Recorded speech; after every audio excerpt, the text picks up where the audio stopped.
بس یہ ہے کہ سرکار نے جوتے پہن کر نماز ادا فرمائی پہلے اور بعد میں. یہ تو فقہا نے بتایا نا کہ یہ زمانے ابتدا کی بات ہے, زمانے اواخر میں سرکار کا یہ عمل نہیں رہا ہے.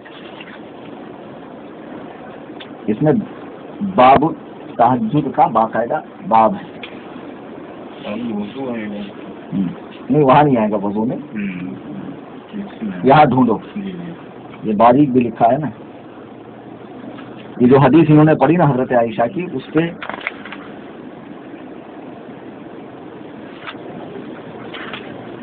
تین رکعت فکس نہیں ہے, 5 بھی ہے, 7 بھی ہے, 1 بھی ہے. ہم لوگ یہ بول رہے ہیں ایک پڑھنا فکس نہیں ہے. ایک کس نے پڑھا ہے, ایک کس نے پڑھا ہے, کہاں سے ثابت ہے؟ یہ ان کا فرمان ہے, نبی کا فرمان. لیکن پڑھے ہیں کیا؟ پڑھے نہیں ہیں, عمل نہیں, پڑھ سکتے ہو آپ, یہ بات ہے. 3 بھی پڑھ سکتے ہو, 5 بھی پڑھ سکتے ہو, 5 بھی پڑھ سکتے ہو. دین میں آسانی ہونا چاہیے نا یار. ٹوپی سے پرابلم ہوتی ہے, دعا سے پرابلم ہوتی ہے, سنت و نفل پڑھنے سے پرابلم ہوتی ہے. بول رہا تم لوگ اجتماعی دعا مانگتے ہو, وہ دعا نہیں مانگنا چاہیے, ایسا کچھ ہے کیا؟ تو ان کو نماز کے بعد ذکر اذکار ہے, دعا نہیں ہے. دعا ثابت نہیں ہے نبی سے, ذکر اذکار ثابت ہے. دعا ذکر نہیں ہے کیا؟ دعا ذکر نہیں ہے تو مولانا صاحب اجتماعی اگر اجتماعی کوئی کر لے تو اس کے منع ہونے کی دلیل کہاں ہے قرآن حدیث میں؟ کسی عمل کو اپنی طرف سے منع کرتے ہوئے یار صحیح ہے, ابا جی کا تھوڑی دین ہے, ہم سے دلیل مانگتے ہیں. نہیں ہے بھائی, دین ابا جی کا نہیں ہے, نبی کا ہے. تو نبی کے دن کو مذاق کیوں بنا رہے ہیں؟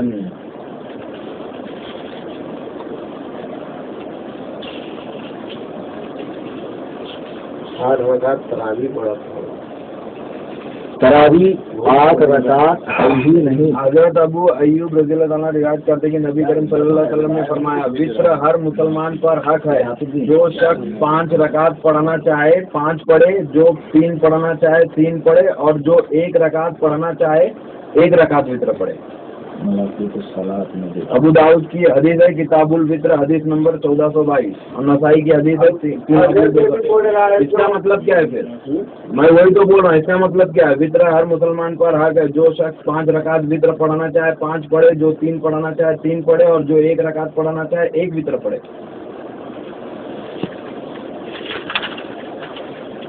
نہیں ہوگا آپ تم لوگ تو ہنسو گے. ابھی انہوں نے جو حدیث پڑھی وہ کھولو آپ تو نہیں. ارے یار یہ کوئی بات ہے تم سے ہنسیں گے یار. نہیں, ایک بات بتا رہا ہوں, وہی نا وہی میں بول رہا ہوں, ہنسنے کی بات نہیں ہے. میں نے ہنسنا منع ہے شریعت میں, کہیں شریعت میں کہیں ہنسنا منع نہیں ہے, لیکن تمہارے سامنے ایک حدیث پیش کی جائے تو تم اس حدیث کو میں سمجھاؤں گا تو ہاں سمجھائے گا نا. دیکھو یہ بخاری شریف کا کتاب التہجد, وہ حدیث لاؤ نا جو آپ نے پڑھے تھے ہندی میں, حضرت عائشہ والی, جو آپ کی سب سے مضبوط ترین دلیل ہے 8 رکعت تراویح کے سلسلے میں. 154 ہے یہ, انہوں نے دیکھو بخاری شریف بلی میرے پاس جو تھی اس کے اندر 212 پہ کہیں.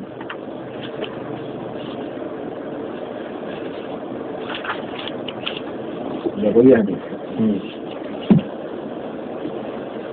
ان کے والد صاحب کو بلا لیجیے نا.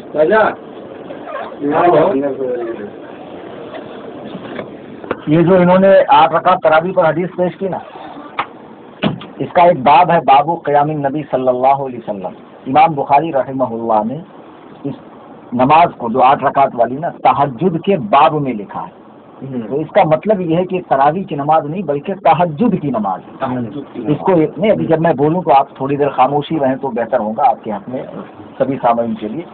تو امام بخاری رحمہ اللہ اس کو تہجد کے بعد میں نقل کر کے یہ فرما رہے ہیں کہ یہ مستقل تہجد کی نماز ہے. وہ حدیث کیا ہے جس کو انہوں نے دلیل بنایا؟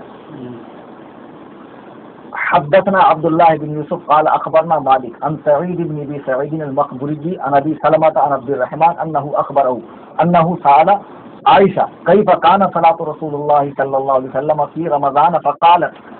حضرت عائشہ رضی اللہ تعالیٰ سے پوچھا گیا کہ رسول اللہ صلی اللہ علیہ وسلم تمام سال تو اللہ کی عبادت کرتے ہی, لیکن رمضان کے مہینے میں کچھ اسپیشل ہوتا تھا, وہ ذرا ہمیں بتائیں آپ کیا اسپیشل ہوتا تھا. تو حضرت عائشہ فرماتی ہیں یزید فی رمضان ولا فی غیر رمضان 11 رکعت. رسول اللہ صلی اللہ علیہ وسلم رمضان اور غیر رمضان میں, یعنی رمضان کے 1 مہینہ اور 11 مہینے میں کبھی بھی 11 رکعت سے زیادہ نہیں پڑھتے تھے. اب ذرا مجھے یہ بتائیں کہ تراویح رمضان کے بعد بھی پڑھی جاتی ہے؟ یہ حدیث جس پر انہوں نے تراویح سے استدلال کیا یہ صرف قیاس اور قیاس کا کھیل ہے. یہ صراحت کے ساتھ یہاں ایک تو امام بخاری کا اس کو تہجد میں نقل کرنا، اور سیدہ عائشہ خود فرماتی ہیں رسول اللہ صلی اللہ علیہ وسلم رمضان اور غیر رمضان میں 11 رکعت سے زیادہ نہیں پڑھتے تھے. مسئلہ یہ ہے کہ جس کو تہجد پڑھنے کا یقین ہونا کہ میں تہجد میں اٹھوں گا وہ 3 رکعت وتر کو تہجد سے ملا دے، یہ افضل ہے، اس کے لیے بہتر ہے، زیادہ ثواب ہے. پھر فرماتی فلا تک حسنہن وطولہن ثم یصلی اربعا، سمجھنے والی بات. پھر فرماتی یہ نہ پوچھو کہ وہ کتنی حسین و جمیل خوبصورت اور لمبی ہوتی تھی، یعنی خدا کی یاد میں کتنا غرق ہو کے نبی پڑھتے تھے. اور یصلی اربعا 4 رکعت پہ سلام پھیرتے تھے سرکار. تراویح میں تو آپ 2 رکعت پہ سلام پھیرتے ہیں. اس کا بھی ہے، اس میں دیا ہوا ہے، پہلے تم پڑھ لو پھر بتاؤ. حضرت عائشہ صدیقہ کا فرماتی یصلی اربعا فلا تسأل حسنہن وطولہن ثم یصلی ثلاثا قال عائشہ، پھر آپ 3 رکعت وتر پڑھا کرتے تھے. اب لفظ تراویح کے ساتھ 8 دکھاؤ، یہ میرا دعوی خاص ہے. آپ تراویح 8 رکعت پڑھتے ہیں. حضرت عائشہ فرماتی کہ سرکار رات کے آخری حصے میں رمضان اور غیر رمضان میں 11 رکعت پڑھتے، 8 تہجد کی 3 رکعت. تراویح نماز کون سی نماز کو بولتے ہیں؟ وہ آپ بتائیے نا، وہ آپ بتائیے. اس میں تو بہت ہمارے لیے تو اس میں تو بہت برے ہمارے لیے قیام اللیل نماز کو ہی تراویح بولتے ہیں. نہیں، یہ تو زیادہ تھی. تو کہاں ثابت ہوا کہ تو سرکار تو غیر رمضان میں بھی پڑھتے، آپ کیوں نہیں پڑھتے تراویح غیر رمضان میں؟ اسی حدیث سے غیر رمضان میں بھی پڑھنا ثابت ہوا کیا؟ یہی بیٹا تھو یہی گھما رہے ہو. یہ جو تراویح کی نماز ہے، جو تراویح کی نماز ہے وہ بھی حرام ہے. اچھا کہاں لکھا اس کا؟ یار مفتی مت بنو یار، ہم نے 18 سال مدرسے میں جھاڑو نہیں مارا ہے. یہ 8 رکعت اس میں آ رہا ہے نا. تہجد کی نماز ہی جو ہے یہ قیام اللیل ہے. قیام اللیل کی نماز جو ہے وہی تراویح ہے. قیام اللیل کی نماز جو تہجد کی نماز ہے تراویح ہے. ارے وہ لے جائیں گے. ابھی ہم نے بتایا کہ یہ تہجد ہے. اب انہوں نے کیا پڑھا بدلا معلوم؟ انہوں نے کیا، ان کے مولانا ہی بدلتے ہیں کہ یہ تہجد والی نماز ہی کو تراویح کہا گیا. اب ذرا چند باتیں ہیں جس کا مجھے جواب طلب ہے. اول ایک، تہجد کیا ہے؟ سنت مؤکدہ ہے، فرض ہے، نفل ہے، کیا ہے؟ کچھ ایسے سوالات ہیں جن کے جوابات ہم کو چاہیے. تو تہجد کی نماز نفل ہے، جبکہ تراویح کیا ہے؟ سنت مؤکدہ. ٹھیک ہے. نمبر 2، تہجد رات کے آخری حصے میں پڑھی جاتی، جبکہ تراویح عشاء کے فوراً بعد جماعت پڑھی جاتی ہے. 2 رکعت سے پڑھی جاتی. تہجد 4 رکعت میں سلام پھیرا جاتا. تہجد کی 8 رکعتیں ہیں. اور پھر تہجد کو رات کے آخری حصے میں پڑھا جاتا ہے. اور نفل نماز ہے. یہ لوگ خود تراویح میں پورا قرآن ختم کرتے ہیں، پھر اس کو 2 رکعت سے پڑھتے ہیں، پھر اس کے بعد عشاء کے فوراً بعد پڑھتے ہیں. تو تہجد کو ایسے کیوں نہیں پڑھتے ہیں؟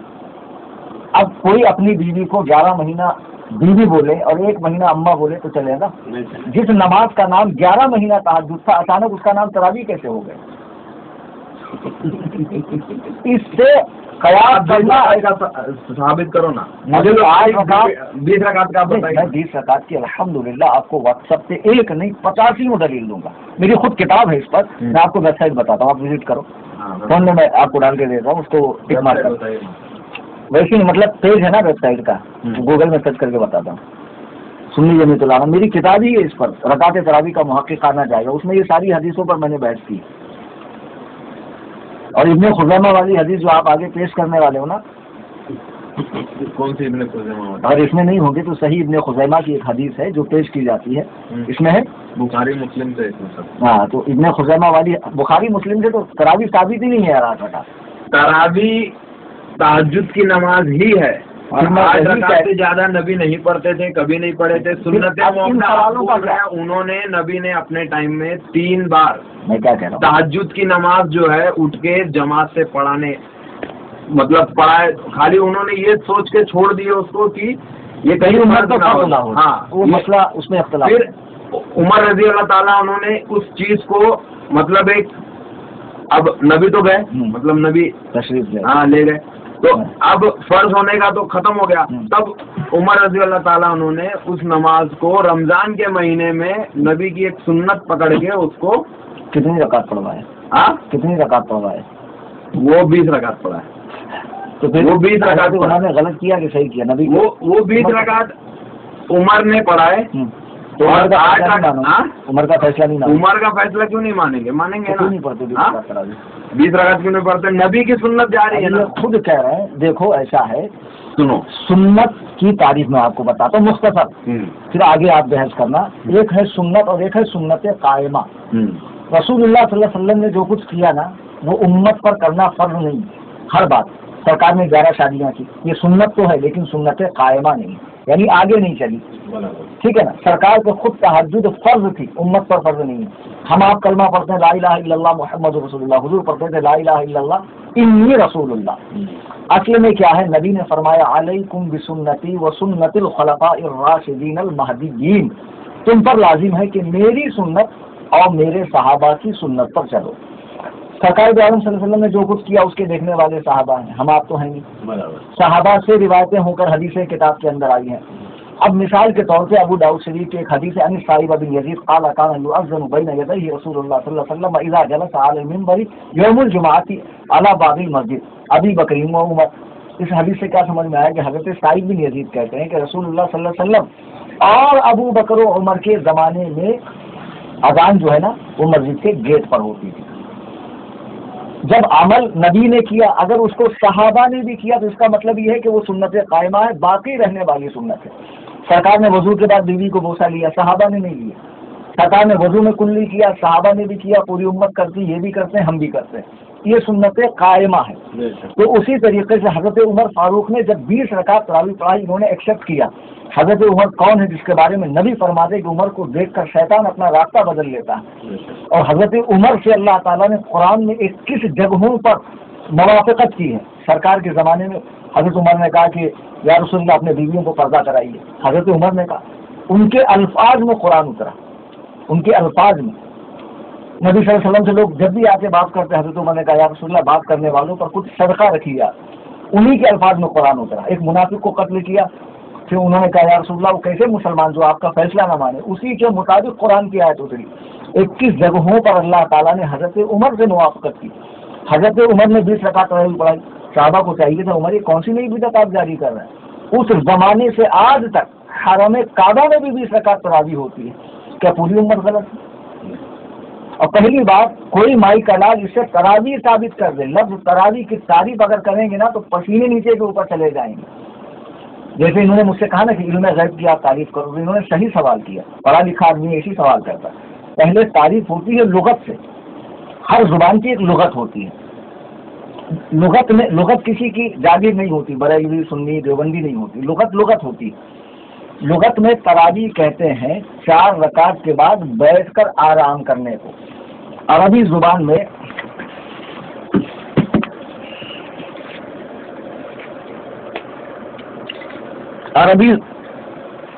میں ایک قاعدہ ہے کہ سنگل چیز کو واحد کہتے ہیں اور ایک سے زیادہ ہو تو عربی میں جمع نہیں ہوتا ہے.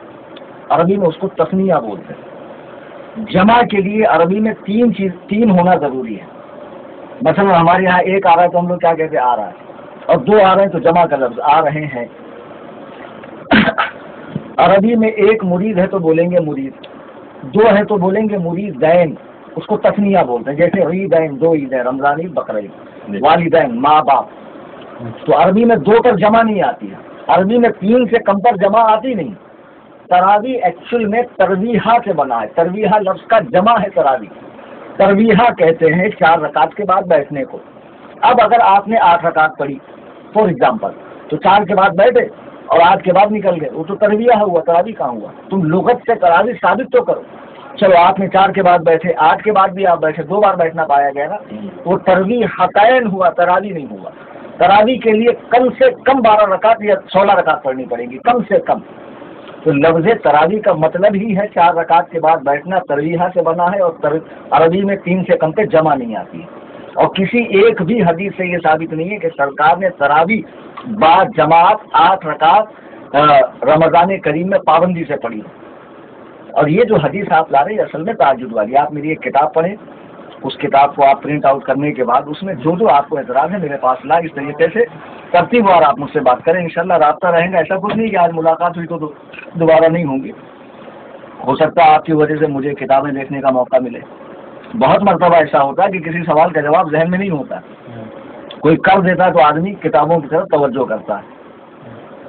تو آپ میری اس کتاب کو پڑھیں تراویح پر, اور جو ہمارا چیلنج ہے اس کو ایکسیپٹ کر لیں آپ کہ 8 رکعت تراویح صحیح مرفوع غیر معارض حدیث سے آپ دکھا دیں. مرفوع حدیث سے. مرفوع حدیث تو آپ سمجھتے ہوں گے. جاہل نہیں, جاہل کوئی نہیں ہوتا اس دور میں تو جاہل کا سوال نہیں ہے. نہیں, یہ دین کی بات ہے. ایکچوئل میں ایسا ہے, ابھی آپ کے علماء سے ہماری بھیٹ نہیں ہوتی, آپ سے ہو گئی تو آپ علماء سے پوچھیں گے نا. آپ خود تو محقق ہے نہیں کہ قرآن حدیث پڑھیں گے, ورنہ آپ کو تو بخاری کا ایک صفحہ پڑھنے میں حالت خراب ہو جائے گی. یہ نہیں پڑھ سکتے آپ, یہ جو لکھا یہ بھی نہیں پڑھ سکتے. آپ کو بھی علماء کو پوچھنا. قرآن نے کہا فاسألوا اہل الذکر ان کنتم لا تعلمون, علم والوں سے پوچھو اگر تمہیں پتہ نہ ہو. یہ تو دین کا علم ہے نا, یا تو اس سے تو علماء سے ہی پوچھنا پڑے گا. آپ اپنے علماء سے پوچھیں اور میرے دعوے کے مطابق آپ دلیل لا کر دیں دیں. اور 20 رکعت تراویح پر میری کتاب میں سینکڑوں دلیلیں موجود ہیں. اب اتنا تو کرنا ہی پڑے گا آپ کو. ویب سائٹ لکھو آپ, موبائل میں اسے کر لیجیے, اس کو ہم لوگ کھولیں گے تو آپ. اچھا, لیکن جب نبی سے 20 رکعت نہیں ثابت ہے, نبی سے نہیں ثابت ہے, تب پھر کائے کے لیے مطلب 20 رکعت صحابہ نبی نے فرمایا نا میری اور میرے صحابہ کی سنت پر چلو. عمل صحابہ سے اجماع امت حجت ہے. اجماع امت کے حجت ہونے پر دلیل دوں میں آپ کو, قرآن سے دلیل دیتا ہوں. امت کا آپ لوگ اپنے آپ کو اہل سنت نہیں مانتے؟ ہاں, اہل سنت والجماعت. اچھا, تو اس کا مطلب بھی معلوم ہے آپ کو؟ ہاں, کیا اہل سنت کی تعریف کیجیے ذرا, یہ بھی سن لیں. اہل سنت والجماعت ہو گیا جس نے نبی کی سنت پہ اور جماعت یعنی صحابہ کی سنت پہ عمل کیا. مطلب سنت یعنی ان کی طریقے پہ چلا. نہیں, یہ غلط تعریف کیا. ابن تیمیہ حنبلی فضلہم اللہ نے منہاج السنہ کے اندر لکھا ہے کہ اہل سنت و جماعت, اردو میں ول جماعت نہیں آتا, عربی میں آئے گا اہل السنت والجماعہ. عربی اردو میں واو لام نہیں آتا ہے. اہل سنت یعنی رسول اللہ صلی اللہ علیہ وسلم اور صحابہ کرام کی سنت قائمہ پر چلنے والے. اور وہ جماعت کا مطلب ہے اجماعی فیصلوں کو ماننے والے. جو قرآن ہم آپ پڑھتے ہیں نا, آپ کو یہ جان کر حیرت ہوگی کہ یہ قرآن رسول اللہ کے دور میں نہیں تھا. حضرت عثمان نے قرآن کو جمع کیا. ان کا ایک لقب ہے جامع القرآن. پڑھتے نا یہ خطیب لوگ جمعہ میں, کامل الحیاء والایمان. تو حضرت صحابہ کے دور میں 7 طریقوں سے قرآن پڑھا جاتا تھا, 7 حروف میں. حضرت عثمان نے تمام حروف جلا کر حروف قریش پر قرآن کو باقی رکھا. تو یہ قرآن بھی جو جمع ہوا نا, یہ اجماع امت سے جمع ہوا ہے. خلافت راشدہ بھی جو قائم ہوئی نا, حضرت ابو بکر کی, عمر کی, عثمان کی, یہ اجماع سے قائم ہوئی. حضرت عمر نے 20 رکعت تراویح جاری فرمائی, سعید بن یزید کو امام بنایا, اور پھر اس کے بعد صحابی کا نام کیا ہے, عمر شاید ذہن سے نکل رہا ہے, جن کو امام بنایا حضرت عمر فاروق نے 20 رکعت تراویح پڑھانے کا حکم دیا. پھر اس کے بعد یہ سنت آج 1500-1400 سالوں سے پوری امت کے اندر رائج ہے. حتیٰ کہ چاروں امام جن کا اختلاف سنت میں, فرض میں, واجب میں ہے, وہ بھی تراویح کے 20 ہونے کے قائل. کسی نے اختلاف ہی نہیں کیا اس مسئلے. اب کچھ اختلاف انگریزوں کے تشریف لانے کے بعد کچھ محققوں کو ہو گیا ہے. تو ان محققوں سے ہمارا مطالبہ ہے کہ صراحت کے ساتھ میں تراویح کے ساتھ 8 رکعت کا لفظ دکھا دیں. الحمدللہ ہم بھی اس پر عمل کریں گے. کیا بری بات ہے, ثابت ہونا چاہیے. ٹھیک ہے, آپ کا نام قمر الدین ہے, اور بھی کچھ نک نیم ہے آپ کا؟ نہیں. اچھا ٹھیک ہے. ہے نا اس میں جیسے تم نے بولے نا تراویح 20 رکعت کے ساتھ میں دکھا دو, اس میں تم مسافے کا ورڈ دکھا دو خالی. میں مسافے کا بھی ورڈ دکھاؤں گا, اور آپ کو 1 ہاتھ کا ورڈ دکھانا. ہاں, آپ کو 1 ہاتھ کا ورڈ دکھانا. اس میں تم مسافے کا ورڈ دکھا دو, جو میں کیا کرتے ہو اس کی وہ حدیث ہے. ہاں بالکل دکھائیں گے. ریکارڈ کرو, ریکارڈ تم کو گھر پہ بول کے. ویسے تو میں نے مسافہ ہی نہیں کرنا تھا, آپ سے پہلے یہ بھی بتا دوں.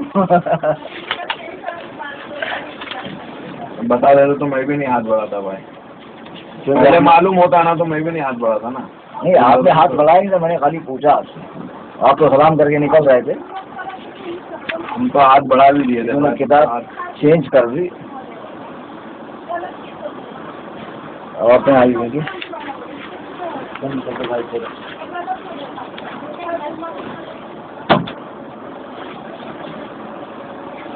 اچھا یہ دوسری والی ہے. ہاں دوسری والی دیکھیے.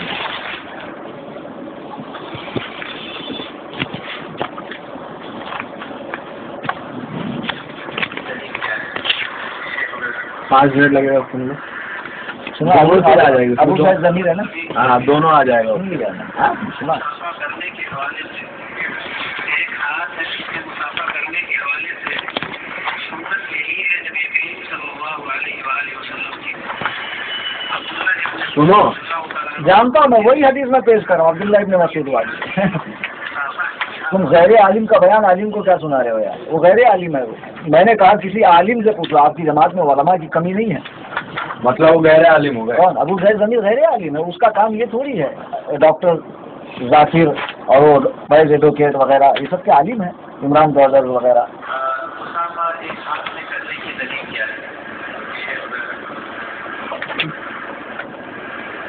جو سوال ابھی کیا گیا ہے مسافہ کرنے کے حوالے سے ایک ہاتھ ہے. تم لوگ پہلے اگر میں کیا سنوں میں حدیث سنے گا تو ان کا کی وہی پڑھ کے بتائیں گے بعد میں, اس لیے پہلے سنا دے رہا ہوں.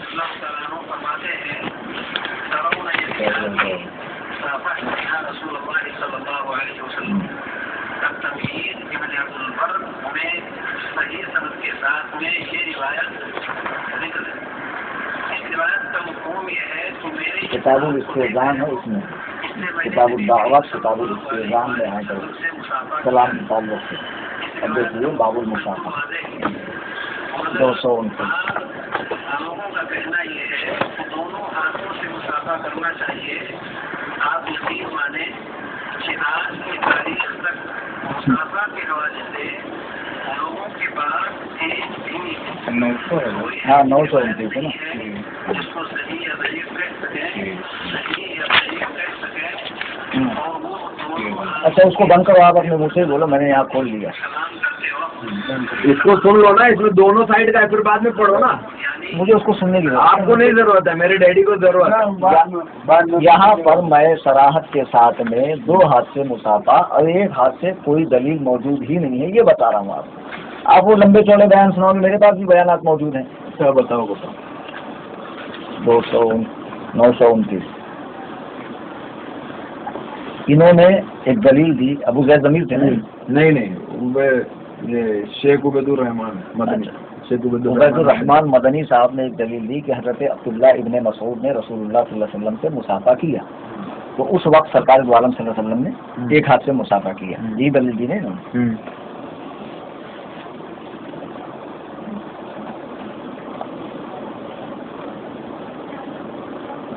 929 ہی تھا نا.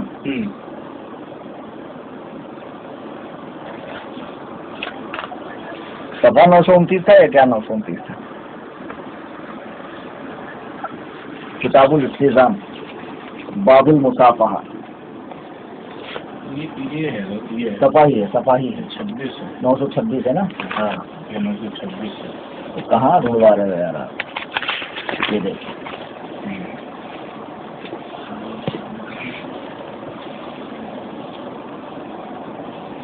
ہاں وہ حدیث مل گئی. اصل میں امام بخاری رحمۃ اللہ تعالی علیہ نے صحیح بخاری شریف میں 2 باب باندھے ہیں. ایک باب اس بات کی بات میں ہے کہ مسافے کی حیثیت ہے کیا, فرض ہے, واجب ہے, سنت ہے, کیا ہے. وہ اس حیثیت کو بتانے کے لیے کچھ حدیثیں لا رہے ہیں جس سے پتہ چلے کہ مسافہ نفس مسافہ سنت ہے, فرض و واجب نہیں. مثلا یہ حضرت عبداللہ ابن مسعود وہ کہتے علمنی نبی صلی اللہ علیہ وسلم و کفی بین کفے. الفاظ پر غور کریں. دیکھو ابھی لائیے گا, ہاتھ لائیے نا. وہ کہتے ہیں کہ رسول اللہ صلی اللہ علیہ وسلم نے مجھے تشہد اس حالت میں سکھایا کہ میرا 1 ہاتھ رسول اللہ کے دونوں ہاتھ میں تھا. وہ بین کفے کا لفظ ہے. ہاں آگے پڑھو نا. تشہد کما یعلم سورۃ من القرآن التحیات. یہ تشہد سکھاتے وقت کے ٹائم پہ انہوں نے دونوں ہاتھ کو 1 ہاتھ کے بیچ میں لیے ان کے. اچھا اس کو امام بخاری نے نقل کہاں کی ہے؟ امام بخاری نے اس کو نقل کہاں کی؟ کتاب الصلاۃ میں. کہاں نقل کیا؟ باب المصافحہ میں. اس کا باب دیکھیے. مزے کی بات یہ کہ آپ باب دیکھتے نہیں ہیں اور سمجھتے ہیں.